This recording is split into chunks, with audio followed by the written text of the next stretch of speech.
Bonjour, bienvenue à l'atelier de Ming. L'atelier de Ming, je vais vous présenter, c'est les arts divinatoires. C'est une science ancienne. Donc, Ming Yuan. Enfin, dans le chinois, on dit Ming Li, c'est le logique. C'est une science pour étudier la vie, l'énergie, comment ça transforme. Et en tant qu'humaine, dans la nature, une partie de la nature, comment on est transformé dans ce flot, dans cette courant d'énergie. Qui n'aime pas contrôler sa vie? Connaître sa vie, bien sûr. Avant de contrôler sa vie, il faut connaître sa vie, accepter sa vie. Et pour en harmonie avec sa vie.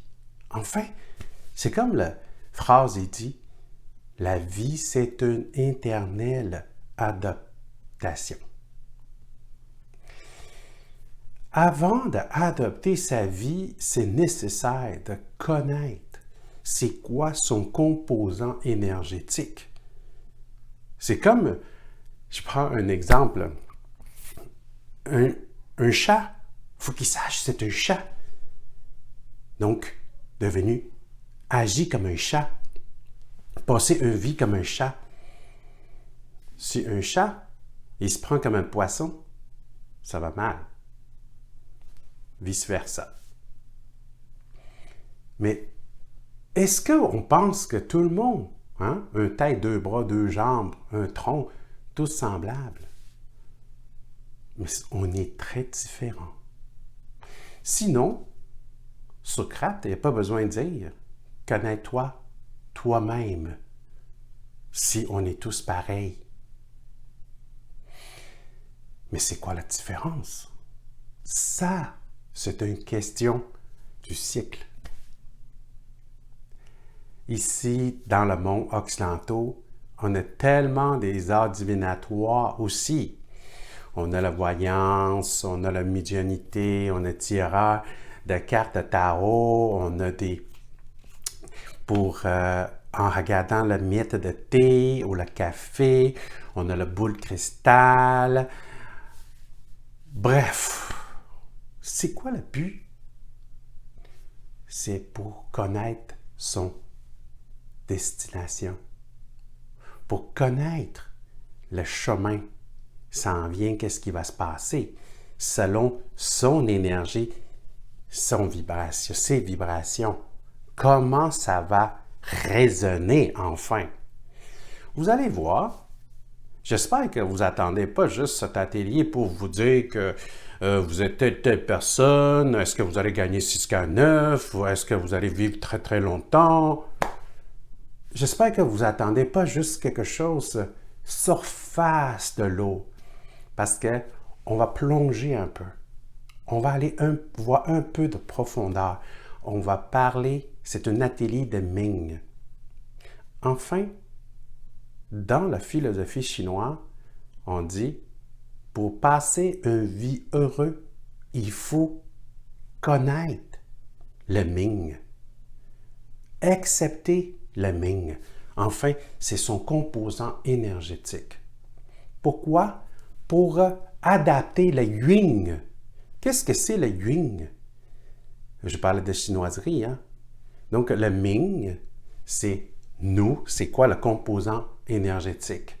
Mais c'est un composant énergétique qui vient de la nature, qui va en harmonie avec la nature. Mais la nature, ça continue.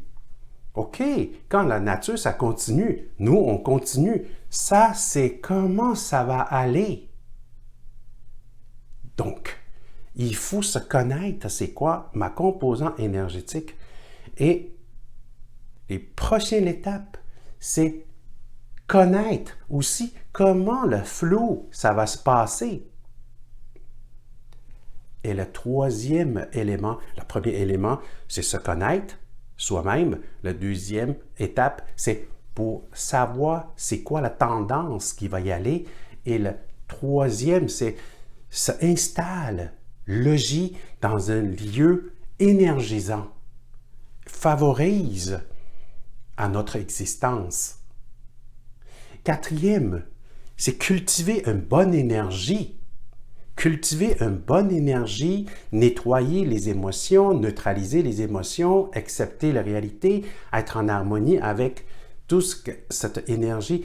Et le cinquième, c'est continuellement de se cultiver, s'enrichir avec les informations et se cultiver. Donc ça, il y a extérieur et l'intérieur. Parce que l'extérieur, c'est aujourd'hui, il y a toutes sortes d'informations. On est dans une époque, il y a une explosion des informations. C'est pas parce qu'il n'y en a pas assez, c'est parce qu'il y en a trop. On regarde tout ça, à un moment donné, on ne sait plus quoi faire. Comme manger. Il y a une théorie d'y manger comme ça, il y a une théorie d'y manger comme ça. L'homme, l'espèce la plus intelligente sur cette planète, les moineaux, il sait quoi manger. Les souris, il sait quoi manger. Les chiens, les chats, il sait quoi manger. Le cheval bœuf, il sait quoi manger. Nous, qu'est-ce qu'on mange? C'est parce qu'on a trop de choix, on a trop de l'information. Donc, il reste encore l'autre 5, mais ce n'est pas... Maintenant, on va élaborer parce que aujourd'hui, c'est un atelier Ming. Donc, autant comme occidentaux que je parle, on a des voyances, on a des médiumnités. Allez jeter un coup d'œil dans n'importe quel salon santé spiritualité, là. Il y a plein de kiosques de tirages de cartes de tarot, des voyants, des médiums. Ils sont pleines. Ils sont toujours pleines. Pourquoi? Les gens ils aiment beaucoup connaître son destin, son énergie, qu'est-ce qui va arriver. Mais le Socrate, il a dit, connais-toi toi-même. Comme tantôt j'ai dit, autant des informations, explosion des informations, mais vous savez que quand on branchait l'intuition, enfin, on n'a pas besoin de finir lire tout le livre de recettes pour savoir qu'est-ce qu'on va souper. Il va nous dire, branchez-vous. Et cet atelier, c'est comme je vous répète, c'est pas tout à fait un atelier pour vous dire, OK, sûrement vous avez déjà votre bilan, hein? Votre bilan énergétique. Le bois, le feu, le métal, la terre, le métal, eau, et toutes les notes, le positif, le négatif, le boyant, c'est déjà noté. Mais vous ne savez pas c'est quoi, sûrement vous êtes hâte d'en est rendu là. Mais je vais vous dire, patientez, pour que vous allez mieux comprendre toutes ces informations, pour que vous allez mieux profiter de cet atelier, on va aller commencer un petit peu plus loin. On est prêt? Astrologie Ming, le code de la destinée et le bilan énergétique est selon la date et l'heure de naissance. Quand on va entrer là-dedans, il faut aller comprendre un peu comment ça vient. C'est une science. Ça vient de quoi? C'est quoi la recherche et appuie sur quelle idée, quelle pensée? Quelle pensée? Sûrement, c'est la chinoiserie, donc c'est la pensée chinoise. Et dans la pensée chinoise, c'est la partie de cosmologie. Avant de... On regardait seulement à notre nombril, moi. Peut-être on va regarder un peu alentour, c'est quoi? Et cosmologie. Donc, dans la philosophie chinoise, on a une vision pour voir le système cosmos. Donc, l'être humain ne vit pas séparé de l'univers, mais en harmonie avec. On est dans l'énergie, on est dans l'univers. Et l'univers, c'est la partie de l'énergie qu'on a percevoir. Et c'est là qu'on voit des planètes. dans notre planète, on voit, il y a la nature. Mais ça, c'est la partie qu'on perçoit et on se voit aussi. Mais ce qu'on n'a pas capable de percevoir, est-ce qu'il existe? Nous sommes la nature aussi. C'est comme un poisson dans l'eau. Il n'est pas séparé de l'eau. Il vient de l'eau, il va retourner à l'eau. L'intérieur de poisson, il y a l'extérieur de poisson. Nous vivons, analysons et réagissons par rapport à ce que nous percevrons et à travers nos 5 sens. On est ici depuis qu'on est, on arrive, on connaît cet univers, notre environnement par nos 5 sens. Donc, nos 5 sens, hein? On voit, on entend, on sent, l'odorat, on sent. Hein? On goûte. Et il y a beaucoup d'informations que notre 5 sens n'est pas capable de percevoir aussi. Nos sens sont très limités et nos sens sont des senseurs, des capteurs des informations pour ce vaisseau, cette machine, ce véhicule que notre âme y pilote pour ce voyage sur cette belle planète, pour avoir une bonne expérience. Bonne, c'est très personnel. Quelqu'un qui n'est pas capable de manger épicé, il regarde l'autre et manger savourer un piment fort. Donc, pour lui, ça serait très souffrant, mais l'autre, il profite. Puis la misère a arrêté encore. Donc, le bon, c'est très relatif. On ne peut pas mesurer avec la même règle. Et nos connaissances sont acquis après notre perception du monde par la forme. Hein?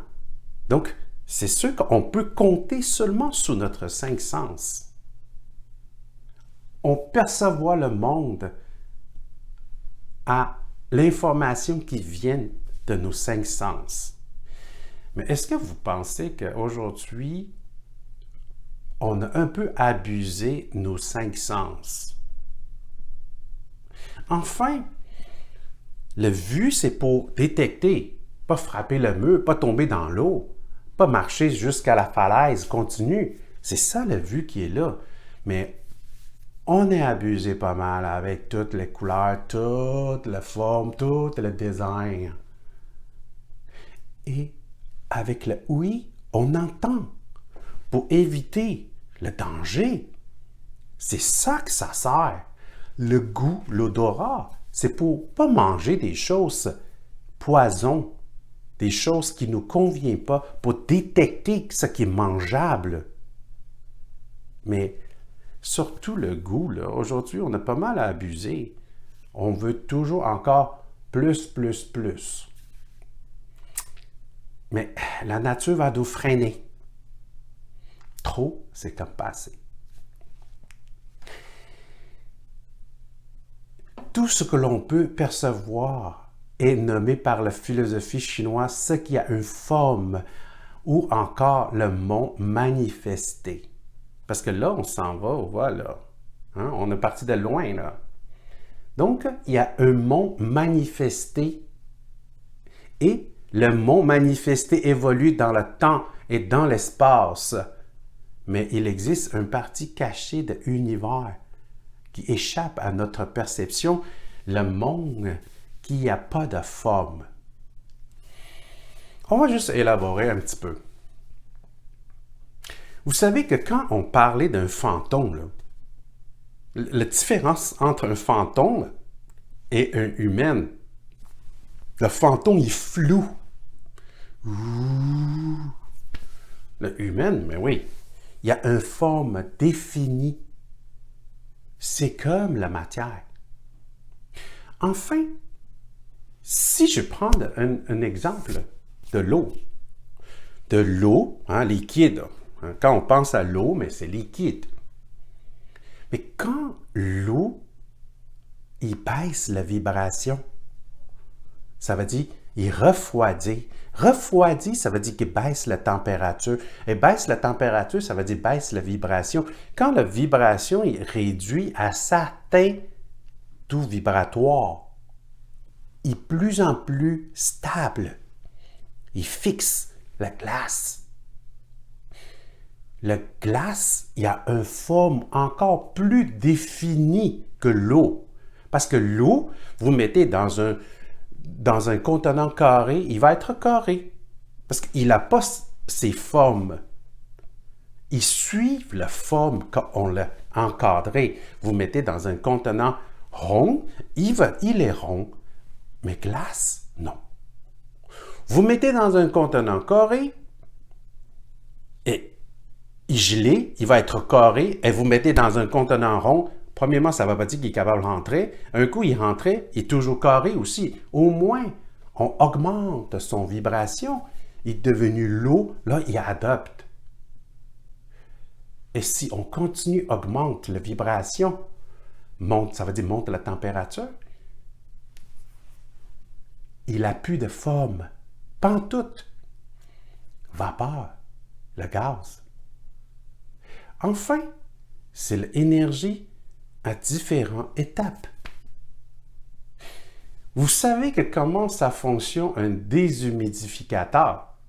Un déshumidificateur, il est capté l'humidité vous entrez dans une pièce, là, si le taux d'humidité il est à 60 ou il est à 40, là, pour certaines personnes sensibles, ils perçoivent un peu, pour beaucoup de monde, à court terme, il va la misère à sentir. Mais la machine déshumidificateur, il va être capable d'aller extraire ce qui est invisible, aller devenu visible, l'eau dans le contenant. Et si encore on baisse la vibration, on le gelé que ce contenant, clouc, sorti, il est moulé. C'est pour expliquer un peu dans la vision cosmologie chinoise, c'est que ça vient de non manifester à manifester. Mais vous savez que si ce bloc de glace, je l'ai oublié dans le garage, par terre, 2 mois après, il n'y aura plus de glace. Il n'y aura plus d'eau. Il retourne. Mais humidificateur, on retourne. Ce que vous me voyez, c'est mon côté solide. Mon côté vapeur est là aussi. Pas juste l'eau qui a 3 étapes énergétiques, nous aussi. Il y a un monde non manifesté. C'est l'énergie continuellement existe. Il est en stand-by. Il est en stand-by. Il attend pour le Créateur, pour créer. Nous sommes des créateurs. Pour connaître le Ming, pour connaître notre composant énergétique, et non pas simplement passivement subir la vie. Non. C'est basé sur cette base pour proactivement de créer la vie qu'on veut. Là, on profite de cet atelier. Donc, vous commencez à avoir le message qu'enfin, cet atelier, c'est pas tout à fait simplement un art divinatoire pour dire que je suis telle personne, oh, pourquoi je suis comme ça? Non. Se connaître, c'est pour mieux gérer la vie. C'est ça l'appui.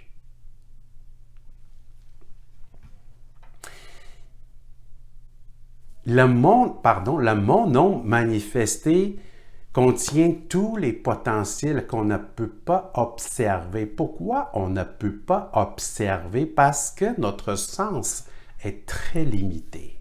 Notre sens est très limité. Nous, oui, OK? C'est beaucoup moins bonne qu'un chevreuil. Nos vues est beaucoup moins bonne qu'un aigle. Hein? L'odorat, les chiens sont des centaines de fois meilleurs que nous. Le sentiment aussi, le goût, etc. Il y a beaucoup d'informations qu'on n'est pas capable de percevoir, mais sont là pareil. Il pourrait être l'origine de manifester à la forme du manifesté. Donc, et l'origine de manifester, c'est le monde non manifesté. Un peu comme le Big Bang, si vous voulez. Hein? Professeur Hopkins, qui a découvert la théorie de Big Bang. Avant, il n'y avait rien. Mais il n'y avait rien. Est-ce que le rien, c'est non manifesté? Et que nous, on n'est pas capable de percevoir. Et quand c'était rien, tout d'un coup, il est modifié par une énergie, une explosion, un Big Bang.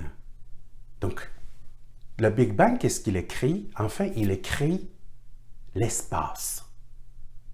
Et c'est dans cet espace, l'énergie, il peut jouer quelque chose et créer la planète, le système, Voie lactée, la galaxie, etc. Et avec la matière, la vie peut manifester aussi. Donc, manifester, ils viennent de non manifester. Et je vais encore prendre un autre exemple. Toute la maison que vous voyez, là, toute le bâtisse que vous voyez, là, sans parler de tout ce que les hommes qu'on a inventé, là, la maison avant qu'il soit là, est-ce qu'il est dans le manifesté, dans le non manifesté? Et dans le non manifesté. Parce qu'il y a une idée, il y a un design. Est-ce que c'est un duplex? Est-ce que c'est une maison canadienne? Est-ce que c'est une maison moderne? Donc, il y a une idée, mais l'idée n'est pas palpable. C'est difficile de donner une idée. Il faut traverser nos sens, nos capacités pour transfert. Donc, on ne peut pas bâtir une maison par non manifester comme ça. Il faut le manifester à première étape. Mettons, sur le papier. Ah, on voit, c'est ça la maison qu'on voulait bâtir. Donc, toute la maison, avant de bâtir, il est dans le non manifesté avec les efforts, rassembler l'énergie, matière. Il est là, il est manifesté. Ainsi de suite. Il échappe à la notion du temps et de l'espace. Parce que je mets un petit peu d'énergie pour préparer le terrain un peu. C'est un art divinatoire. C'est quelque chose qui est plus sophistiqué que la science. La science, la misère à expliquer ça encore. La science encore travaille très fort pour assurer la météo. Il y a moins d'erreurs aussi.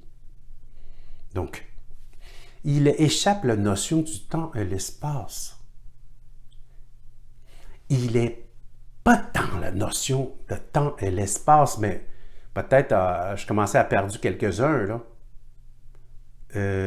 Dehors de le temps et l'espace, c'est quoi?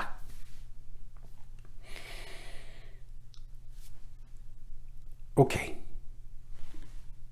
Vous avez déjà observé un verre d'eau pétillante. Vous êtes dans un restaurant un peu plus chic, donc vous servez un verre d'eau pétillante, mettons comme Perrier.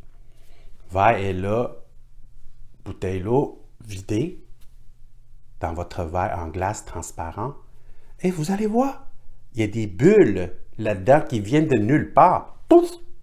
En dedans, mais là, pas gros comme ça, une petite bulle, ils viennent de nulle part. C'est l'espace. c'est un mini Big Bang. Donc, c'est un mini Big Bang. Et le moment quand il est pareil, il y a un temps. Ça, c'est le temps et l'espace. Et quand cette bulle, il rejoint avec un autre, bouf, il montait en haut, disparu. Et l'espace-temps est fini. Mais l'eau pétillante est dehors de l'espace-temps. Imagine dans cette bulle, il y a des virus, il y a des microbes, comme la vie là-dedans. Et tout cette l'eau pétillante, échappe, il est dehors de ça, mais il englobe l'espace-temps. Ça va venir. Je sais de quoi je parle et je sais ce que j'ai dit. Il peut échapper un peu l'espace-temps de quelques-uns auditeurs aussi. On va le reprendre. Pour les Chinois, le monde non manifesté sera composé de force, le souffle non organisé. Mais pour les Occidentaux, cette force, des souffles non organisés, et utiliser quel thème pour expliquer? Ça fait 100 quelques années, des scientifiques ont découvert la matière noire, l'énergie noire. Mais récemment, c'était de plus en plus clair. Donc, c'est le composant Planck. Là, je ne veux pas aller trop loin dans la science quantique, la physique quantique. Mais ici, on utilisait le thème, les Chinois utilisaient le monde non manifesté. Hein? Wu Xing en chinois. Mais ici, en occidentaux, les scientifiques, on l'a découvert, ont utilisé un thème, matière noire. Énergie noire. Pourquoi on dit noir? Ça ne veut pas dire que c'est sale, c'est vraiment noir. Non. C'est parce que, vous savez, dans le noirceur, on n'est pas capable de percevoir de rien quand il n'y a pas de lumière qui rebondit dans nos sens, capteurs de sens, les yeux. Pour ça qu'on ne voit pas, on dit noir. C'est dans ce sens-là. Le monde qu'on percevoir et nous, viennent de l'énergie noire, la matière noire, et on l'a manifesté. Un jour, on n'existera pas, on retourne. C'est comme vapeur transformée en glace, glace retournée en l'état gaz, vapeur. Il n'y a rien écrit, il n'y a rien se perd. C'est tout simplement la transformation. Donc, et dans cet atelier, quand on va rendu yin-yang, le 5 éléments, c'est toujours tourner alentour de cette théorie. Vous allez voir. Pour passer du monde non manifesté au manifesté, il faut passer du chaos à l'organisation, au rassemblement. Il faut qu'il y ait une transformation. Ouais, pour faire un gâteau, là, ça prend des farines. Et la farine, là, il n'est pas organisé. Donc, pour le gâteau qui soit créé, là, ça prend une transformation. C'est un peu ça l'image. Cette transformation ou mutation continuelle du non manifesté au manifesté ou la diversité de souffles yin-yang former un tout s'appelle Trai-I. Enfin, Trai-I, c'est des chinoiseries, vous n'êtes pas obligé de tenir. Enfin, c'est l'unité suprême. Unité. Là, peut-être, ce langage est plus proche. Il y a une unité. Et dans l'unité, il y a tout. Unité, là, ici, dans le religieux, on l'a donné un autre nom. Peut-être que quelqu'un a déjà commencé à trouver ce nom-là. Ouais. On l'appelle Dieu. Unité. Le Dieu. Scientifique, il dit c'est matière noire. Et religieux, il dit c'est Dieu. Et les Chinois, il dit c'est Tai Yi. Enfin, ça dit la même chose. Donc, on va regarder un peu qu'est-ce que c'est le Tai Yi et le Tao, parce que tout ça, ça a l'air, il n'y a pas encore le rapport avec notre nombril, là. Moi, là, j'ai né en 1970, j'ai né en 1964. Peux-tu me dire que c'est qui, moi? Patienter. Le Tai Yi engendre le mouvement cyclique du yin et du yang. Il englobe tout. C'est la force qui engendre la matière et la vie. C'est unité, c'est tout est là-dedans. Tout est là-dedans. Imagine un immense, infini aquarium. Là-dedans, il y a tout. Tout est là-dedans. Et tout est là-dedans. Il y a manifesté et non manifesté. Non manifesté, c'est qu'on n'est pas capable de percevoir, et ce qui est manifesté, c'est ce que percevoir. Donc, tantôt, j'ai mentionné une métaphore, un aquarium. Imagine un aquarium, OK? Mettons une quarantaine de gallons. Là-dedans, il y a plusieurs poissons, il y a la décoration, la pierre, les sables, des plantes. Il y a des poissons là-dedans, il commençait à réfléchir. Là. Il dit, c'est des poissons scientifiques. Donc, le poisson, il jase, il dit, « Hey, je pense que on voit la roche, on voit la plante. Je te vois, tu me vois, il y a d'autres poissons qui sont là. Sans qu'il manque quelque chose. » Oui, il manque quelque chose. L'eau qui engendre, qui harmonise, qui supporte, qui englobe tout, qui prend tout quand il décompose et qu'il fournit pour tout ce que ça compose aussi. C'est des poissons scientifiques qui ont découvert ça. Le concept de matrice de vide est utilisé par la pensée chinoise pour parler de création du monde manifesté. On va aller voir les Chinois comment ils pensaient le monde manifesté. Donc, vous voyez le symbole yin-yang, le yin et le yang. Ce vide n'est pas seulement en périphérie de ce que nous pouvons observer, mais la pensée chinoise a placé également au centre du manifesté comme source interne. Donc, le yin et le yang, ça se transforme intérieur de la unité. C'est la dualité. Donc, le yin et le yang, c'est la dualité à l'intérieur de l'unité. Quand on est dans la unité, il englobe. Il n'y a pas de dualité. C'est pour ça qu'on dit Dieu, il ne fait pas la différence. Le bien et le mal. C'est les humaines. C'est les humaines qui ont fait la différence, le bien et le mal. Un jour, quand on travaillait comme bouddhiste, comme taoïste, comme catholique, parler l'amour, parler compassion, parler l'acceptation, ça veut dire quoi? Ça veut dire que éloigne la dualité, aller dans la unité. Là, notre côté divin, on ne saurait pas souffrir. C'est ça l'amour. Parce que l'amour, c'est la plus grande force dans notre dimension. Bref, j'arrête là parce que c'est pas tout à fait ça qu'on va élaborer maintenant.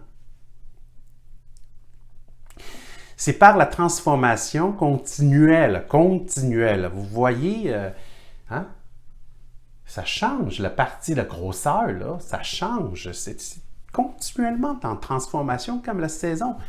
Chaque minute, la température dehors, là, ça change. Ça va chauffer un peu, ça va refroidir un peu, ça va réchauffer un peu, ça va refroidir un peu, ça dépend le jour, la nuit, le jour, la nuit, mais la tendance, si la saison, elle s'en va vers l'été, donc la tendance, ça serait plus vers le chaud, malgré le jour, la nuit, le jour, la nuit, le jour. Et après, quand c'est vers l'automne, le jour, la nuit encore, le jour plus chaud, la nuit plus froid, le jour, mais la tendance, il s'en va vers refroidir. Donc, dans le grand changement et des petits changements, le graphique y expliquait un peu ça. Et pour passer à l'une à l'autre, il faut emprunter une voie appelée le tort. Qu'est-ce que c'est le tort? C'est-tu le général tort? Non, c'est pas la même chose. Général tort, on trouve dans le restaurant. Le tort, ici, pour dire, c'est le chemin à suivre. C'est la voie à emprunter. Dans l'écriture chinoise, le tort commence à s'écrire dans l'ancienne écriture. Enfin, il est la façon que... Vous savez que l'écriture chinoise, enfin, c'est pas une écriture, c'est des dessins, hein? C'est des dessins. Quand on parlait de ça, c'est intéressant aussi. Donc, vous savez que dans la Mésopotamie, dans l'ancien Égypte, on voit beaucoup l'écriture, enfin, c'est des dessins. C'est clair, quand on voit ça, oh, c'est ça. Comme le tort en écriture chinoise, c'est une personne avec des cônes qui marchait pas à pas. Qu'est-ce que ça veut dire? C'est dans l'ancien temps, dans des clans, il y a toujours des chamans. Et souvent, le chaman, c'est le chef. Donc, le chef, pas juste les Indiens, on met des plumes sur la tête, mais dans ce temps-là, des chefs de clan, il va mettre des cônes, des chevreuils, ou le bœuf, quoi que ce soit, mettre sur la tête, ou le plume, si vous voulez, décoratif, pour, comme les antennes. Et pas à pas d'avancer. Quand le chef pas à pas d'avancer, le clan, qu'est-ce qu'il fait? Il le suit. Mais le chef, avec quoi il pas à pas d'avancer? Il captait les informations pour avancer, mais les autres n'étaient pas capables de capter, ils suivent.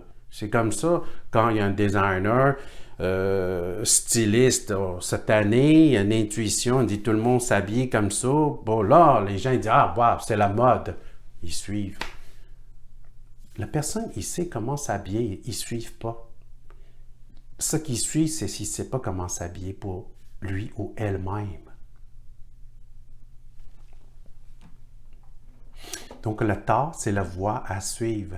C'est le chemin à emprunter. Le tort est la voie à l'origine de toutes les choses. C'est l'ensemble des mouvements ordonnés de la vie. Il est toujours en mouvement. C'est quel mécanisme qui engendre notre univers comme une horloge? Parce que vous savez qu'on parlait de tout ça, ça a l'air, il n'y a aucun rapport avec votre caractère, votre santé. Mais on est là-dedans. Il faut savoir c'est quoi le mécanisme. On est dans quoi? Donc, vous savez que le soleil, il tourne alentour quelque chose parce que le soleil avance. Il ne restait pas là, fixé, là, comme une ampoule. Là. Le soleil, il est une petite poussière dans la Voie lactée. Et cette poussière, pour nous, c'est immense. Cette poussière qui est dans la Voie lactée, pour notre planète Terre, c'est immense. Et que nous, c'est la poussière pour notre planète Terre. Quand on y pense, c'est pas mal perdu là-dedans. Mais c'est quoi engendre tout ça? Comment ça se fait, notre planète Terre? Il est notre planète Terre, pour nous, c'est immense. Quelle masse! Il tourne alentour de le Soleil, parce que le Soleil avance, la planète Terre, il tourne alentour et il ne peut pas échapper l'attraction du Soleil. C'est quoi qui l'a engendré? C'est pas juste l'attraction, là. Il y a d'autres choses qui moulaient, qui engendraient qu'il y a une trajectoire invisible, qu'on ne la voit pas. Parce que la vitesse, c'est très rapide. Vous savez que dans le sport, il y a une boule de fer que des hommes costauds là, avec un shine, là, pouf, il est parti. Ce boule, il ne peut pas être trop gros. Hein? Si cette boule qui est trop gros, s'il réussit à faire ça, là, il va partir avec.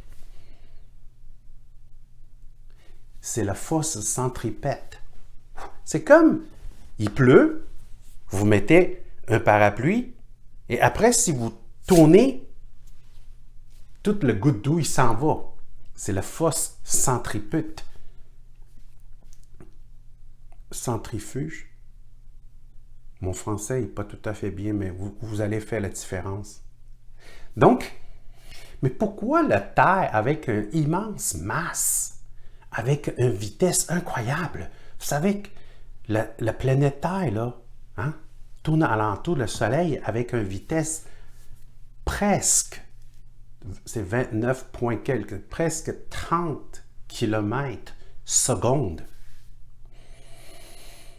30 km seconde. Je ne sais pas quel montant de ticket va l'avoir, mais donc, à cette vitesse, il ne peut pas échapper son chemin à suivre. Le voie à son origine, il est là-dedans. Est-ce que nous, on peut avoir une voie à empreinte tracée aussi? Donc,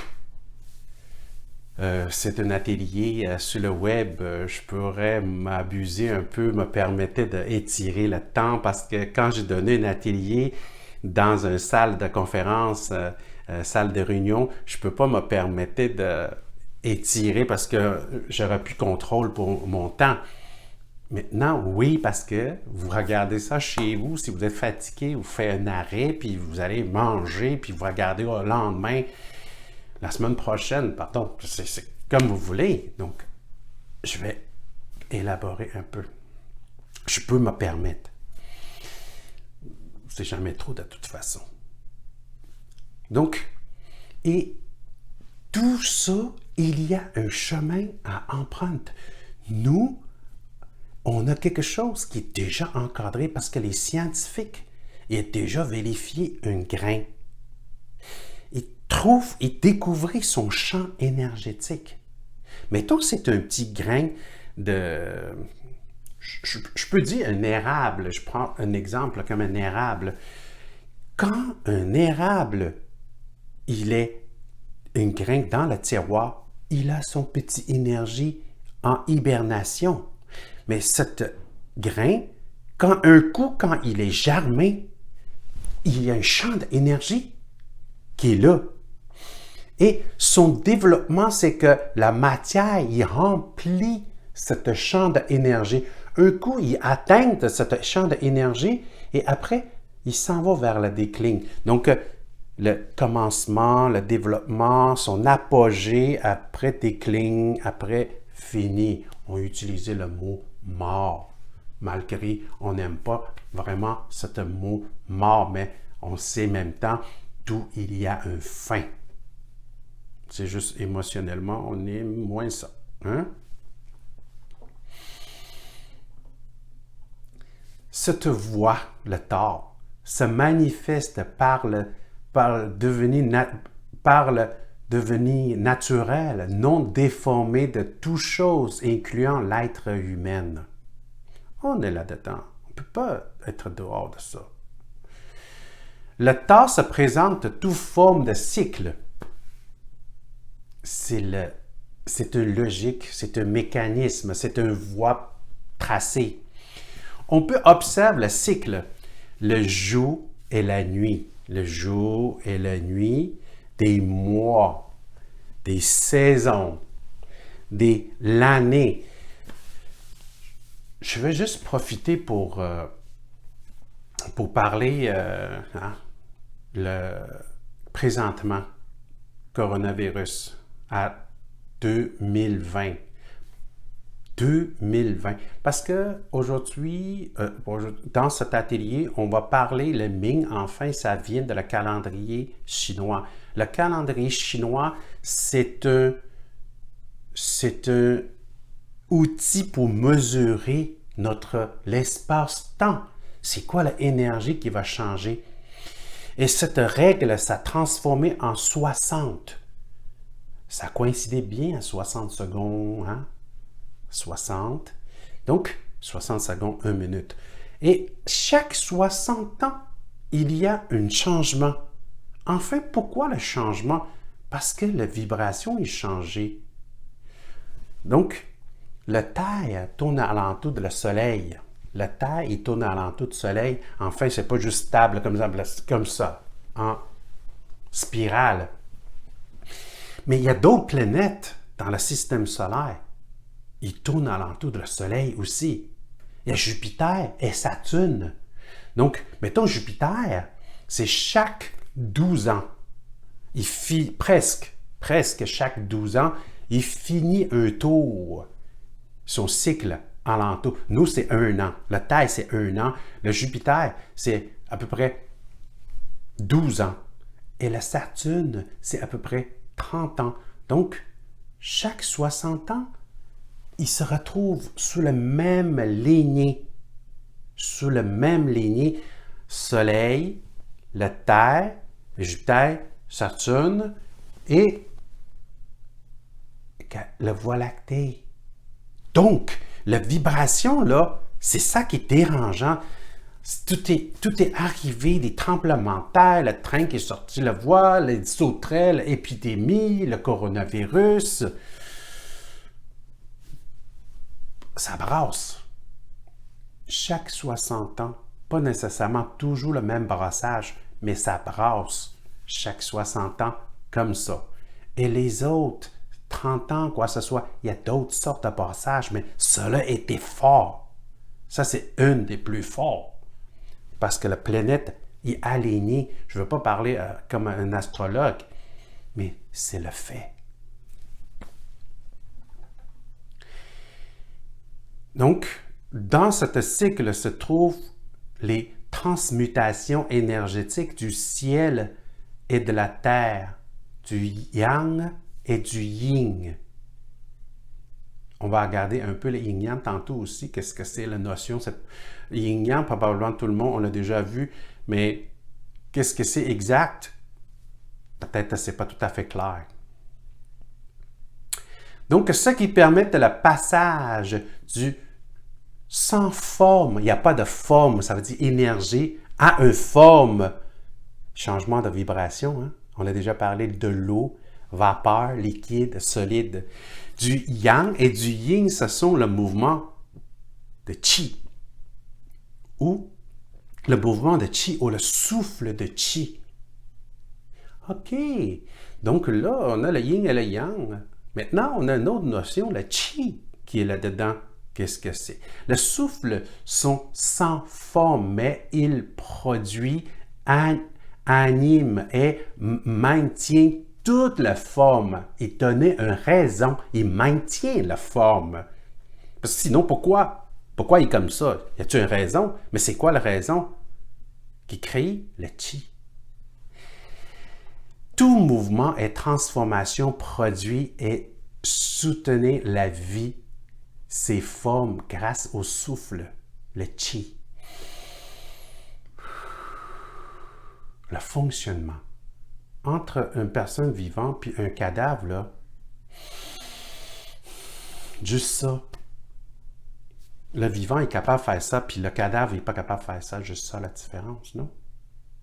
Le chi, en chinois, c'est le souffle. Et on va prendre une pause. Après, on va élaborer les 3 trésors pour voir un peu plus en détail. Merci.